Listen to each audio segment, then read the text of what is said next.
Analytical studies.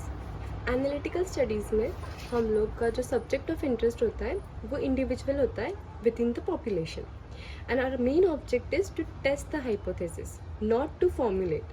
तो जो हम लोगों ने फर्स्ट वीडियो में देखा था कि डिस्क्रिप्टिव स्टडीज़ में हम लोग हाइपोथेसिस जनरेट करते हैं, और एनालिटिकल स्टडीज़ जो कि दो टाइप की होती है, केस कंट्रोल और कोहोर्ट, इनमें हम लोग हाइपोथेसिस को टेस्ट करते हैं। So, analytical studies are further classified as case control and cohort studies. सबसे पहले बात करते हैं केस कंट्रोल स्टडीज़ की। केस कंट्रोल स्टडीज़ को रेट्रोस्पेक्टिव स्टडीज़ भी कहा जाता है।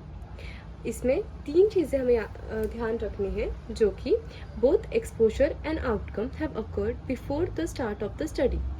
तो फर्स्ट पॉइंट में है कि एक्सपोजर और आउटकम दोनों हमारा स्टडी स्टार्ट होने से पहले हो चुके हैं। इसका मतलब ये है, जैसे हम एग्जांपल लेते हैं कि स्मोकिंग कॉजेज लंग कैंसर, तो हम लोगों का हम लोगों के केस में एक्सपोजर जो है वो स्मोकिंग है, और आउटकम जो है वो डिजीज़ है, मतलब लंग कैंसर है।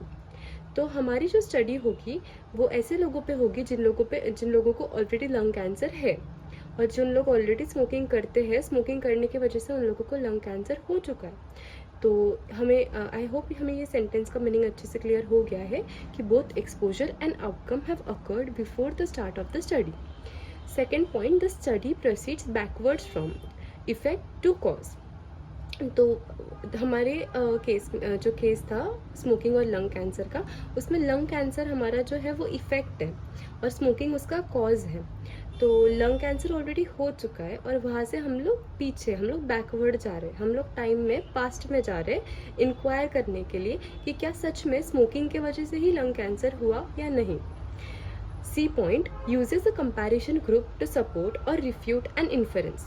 तो हमारे जो केस कंट्रोल और कोहोर्ट स्टडीज़ होते हैं, इनमें हम लोग एक कंपैरिजन ग्रुप यूज़ करते हैं। तो केस कंट्रोल स्टडीज़ में हम लोगों के पास एक ग्रुप होता है जिनमें एक्चुअल केसेस होती है, मतलब जिन लोगों को डिजीज़ है वो लोग होते हैं, और दूसरा एक ग्रुप होता है जिन लोगों में डिजीज़ नहीं होती। तो वो हमारा एक कंपैरिजन का ग्रुप होता है। A case control study involves two populations, cases and controls. The unit is individual rather than the group. The focus is on the disease that has already developed. तो यहाँ पे हम लोग ऑलरेडी वही बोल रहे हैं स्टार्टिंग से कि डिजीज़ हमारी ऑलरेडी हो चुकी है। तो ऐसे लोग जिन लोगों को लंग कैंसर है और ऐसे लोग जिन लोगों को लंग कैंसर नहीं है, ये हमारे ऐसे दो ग्रुप्स बनेंगे। Now, these are comparison group studies. So, cases and controls must be comparable with respect to the known confounding factors such as age, sex, occupation, social status, etc. तो मैं एक चीज़ तो क्लियर हुई कि हमारे दो ग्रुप्स बनने वाले, जिसमें एक ग्रुप को डिजीज़ है, एक ग्रुप को डिजीज़ नहीं है। बट ये दो ग्रुप हम अगर उनको कंपेयर कर रहे हैं तो वो कहीं ना कहीं कोई तो लेवल पे वो लोग कंपेरेबल होने चाहिए। इसीलिए हम लोग दोनों ग्रुप्स के लोगों को एक तो एक ही एज के रखेंगे, या फिर एक ही जेंडर के रहेंगे, या कोई एक सेम ऑक्यूपेशन वाले लोग रहेंगे। जैसे फॉर एग्जाम्पल IT वर्कर्स है तो IT वर्कर्स, तो दोनों ग्रुप में हम लोग IT वर्कर्स ही लेंगे। Next social status etcetera. तो ये सारी चीज़ें जो होती है हमारे कंफाउंडिंग फैक्टर्स होते हैं। तो कोई डिजीज़ फॉर एग्जांपल अगर हम लंग कैंसर के केसेस में एक ग्रुप में मेल्स ले सारे और एक ग्रुप में फीमेल ले, तो ये कंपेरेबल नहीं होगा, बिकॉज मेल्स में मोस्टली स्मोकिंग का जो ये होता है वो ज़्यादा होता है, right. So use to study cancers, liver cirrhosis, congestive cardiac failures and SLEs। तो ये सारी डिजीजेस को स्टडी करने के लिए हम लोग analytical epidemiology and to be specific case control studies use करते हैं। हम लोग का एक पॉपुलेशन होता है, वी डिफाइन अ पॉपुलेशन में से हम लोग दो ग्रुप्स बनाते हैं, एक हमारे केसेस होते हैं और एक हमारे कंट्रोल्स होते हैं। सो केसेस ऐसे लोग होते हैं जिन लोगों को डिजीज़ होती है, और कंट्रोल्स हमारे ऐसे लोग होते हैं जिन लोगों में डिजीज़ नहीं होती। लेकिन हमने एक चीज़ देखी कि दोनों कोई ना कोई लेवल पे कंपेरेबल होने चाहिए, मतलब हमारे जो ग्रुप्स हैं उनमें होमोजेनिसिटी होनी चाहिए। अभी जो केसेस है वो एक्सपोज हुए थे या नहीं हुए थे, अभी हम लोग यहाँ पे लंग कैंसर का एग्जांपल ले रहे थे। तो जिन लोगों को लंग कैंसर है ऑलरेडी, क्या वो लोग स्मोकिंग करते थे या वो लोग स्मोकिंग नहीं करते थे? क्योंकि ऐसा भी तो होता है ना कि जो लोग स्मोकिंग नहीं करते और फिर भी उन लोगों में लंग कैंसर देखा जाता है। तो वैसे ही जो हमारे कंट्रोल्स हैं जिनको डिजीज़ नहीं है, क्या वो स्मोकिंग करते थे या वो स्मोकिंग नहीं करते थे? तो हमारा जो टाइम है वो ये डायरेक्शन में जा रहा है, लेकिन हमारा जो डायरेक्शन ऑफ इंक्वायरी है वो हम लोग पास्ट में जाके देख रहे हैं। अभी हमारा जो फ्रेमवर्क होता है यहाँ पे केस कंट्रोल स्टडीज़ के केसेस में, वो ये टेबल हमें बहुत अच्छे से याद रखना है, क्योंकि पेपर में अगर हम लोग ये ABCD को अगर गलत जगह पे लिखेंगे तो हमारा फॉर्मूला गलत हो सकता है। इसीलिए हमें ये अच्छे से जहाँ पे हमने लिखा है या फिर जहाँ पे टेक्स्ट बुक में मेंशन है वैसे ही हमें इसको याद रखना है एग्ज़ाम्स के लिए। तो रिस्क फैक्टर्स देखेंगे एक साइड, और एक साइड में हम लोग डिजीज़ के बारे में देखेंगे। यहाँ पे हमारा रिस्क फैक्टर प्रेजेंट है या फिर एब्सेंट है। हम लोग स्मोकिंग का केस लेते हैं, तो रिस्क फैक्टर में स्मोकिंग करते थे ये लोग, और ये लोग स्मोकिंग नहीं करते। और केसेस जो है मतलब लंग कैंसर है और लंग कैंसर नहीं है। तो जो लोग स्मोकिंग करते हैं उन लोगों में लंग कैंसर है, जो लोग स्मोकिंग नहीं करते फिर भी उन लोगों में लंग कैंसर है।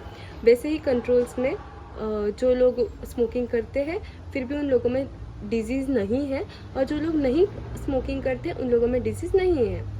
तो ये इस तरीके से हमारे ग्रुप्स बनते हैं, A+C और B+D।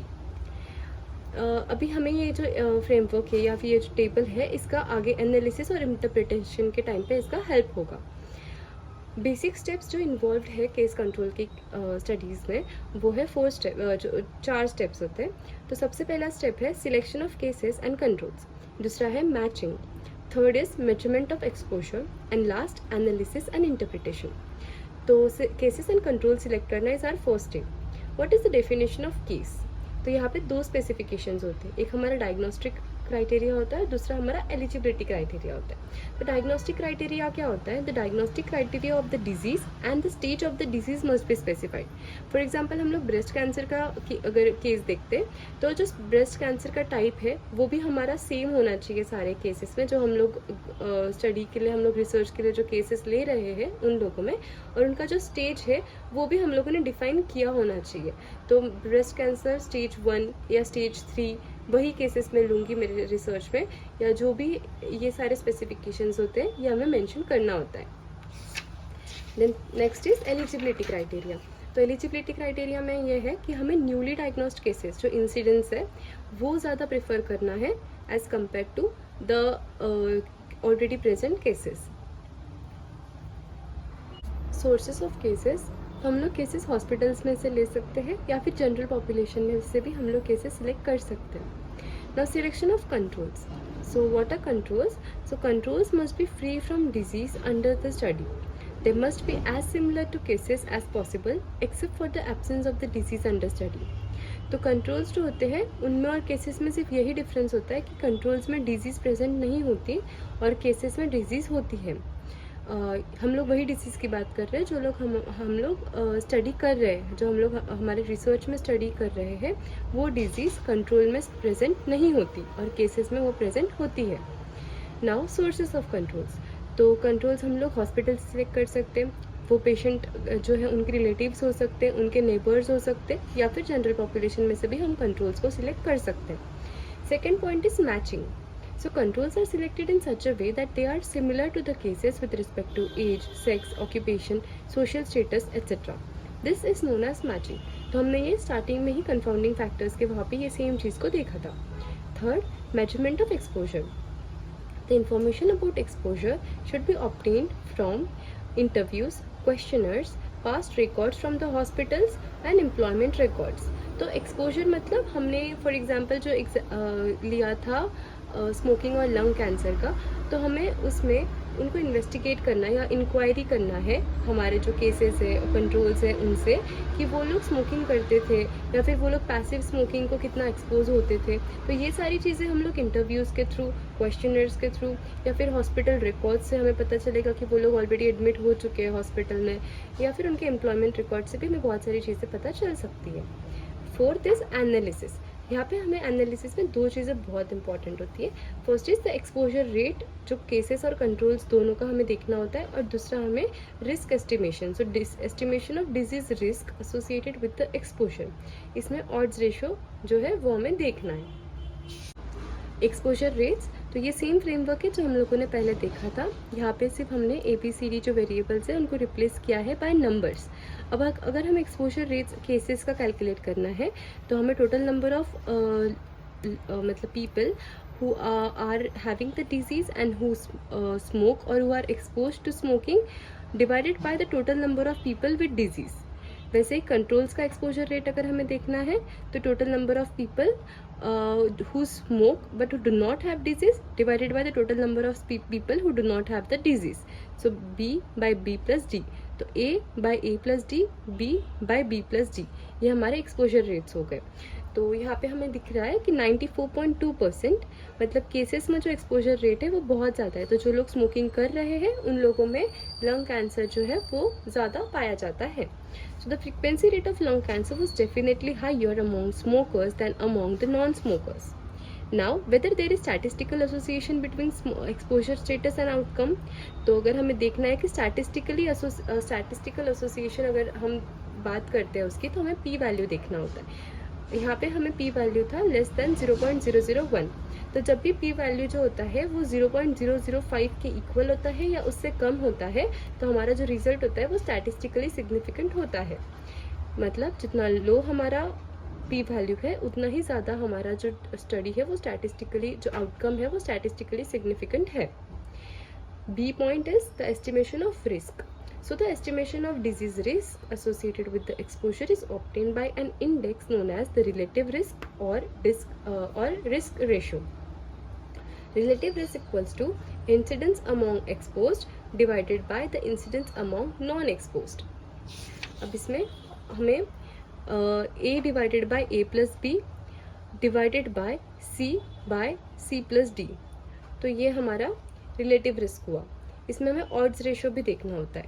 सो ऑड्स रेशियो क्या मेजर करता है? It is the measure of strength of association between the risk factor and outcome. And odds ratio equals to AD upon BC. Now bias in the case control study. So there are various bias which are present in the case control study और ये हमारा 5 mark का question भी होता है. तो इसमें हमें 5 बायसेस याद रखने हैं. So first of all, what is bias? Bias is a systematic error in determination of association between the exposure and the disease. तो bias क्यों आ सकता है? सबसे पहले bias due to confounding. So confounding factor is one which is associated both with the exposure and the disease and is distributed unequally in the study and control groups. This bias can be removed by matching. तो हमने already ये देख लिया है कि confounding factors को हमें अगर ओवरकम करना है तो हम लोग मैचिंग जो है फिनोमेना वो मैचिंग करते हैं, उससे हमारा कंफाउंडिंग फैक्टर निकल जाएगा. द नेक्स्ट इज मेमोरी और recall bias. So when cases and controls are asked questions about their past history, the cases are likely to recall certain events than the healthy people or the controls. तो जिन लोगों को already disease हो चुकी है और उन लोगों को एपिसोड्स आते मतलब होते हैं डिजीज़ के बारे में या फिर डिजीज़ रिलेटेड, उन लोगों को वो सारे इवेंट्स जो है वो अच्छे से याद होते हैं in compare to healthy people. तो ये मेमोरी और रिकॉल बायस में जाएगा. Then C is selection bias. Cases and controls में not be representative of the actual general population.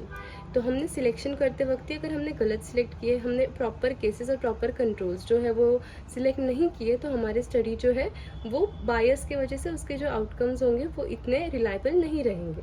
बर्किंसोनियन बायस ये जो होता है, it arises because of different rates of admission to hospitals for people with different diseases. तो ये जो बर्किंसन्स थे इन्होंने ये फाइंड आउट किया था, इसीलिए उनके नाम पे है Berksonian bias. The next is interviewer's bias. Bias may occur when the interviewer knows the hypothesis and also knows who cases are, and this leads to thorough questioning of the cases than the controls. तो अगर interviewer को पता है दो अलग अलग group है already, तो उसमें वो केसेस जो है जिनको डिजीज़ है उनका ज़्यादा अच्छे से वो डिस्क्रिप्शन या फिर वो डिजीज़ के बारे में या फिर उनके एक्सपोजर रेट के बारे में, एक्सपोजर के बारे में इंटरव्यू करेगा एज़ कम्पेयर टू कंट्रोल्स, क्योंकि उन्हें हाइपोथेसिस पता है. हमारा हाइपोथेसिस था कि lung cancer causes smoking causes lung cancer. तो पॉजिटिव रिजल्ट आने के लिए इंटरव्यूअर जो होता है वो बायस्ड हो सकता है और वो ज़्यादा डिटेल क्वेश्चनिंग जो है वो केसेस की कर सकता है इन कंपेयर टू कंट्रोल्स.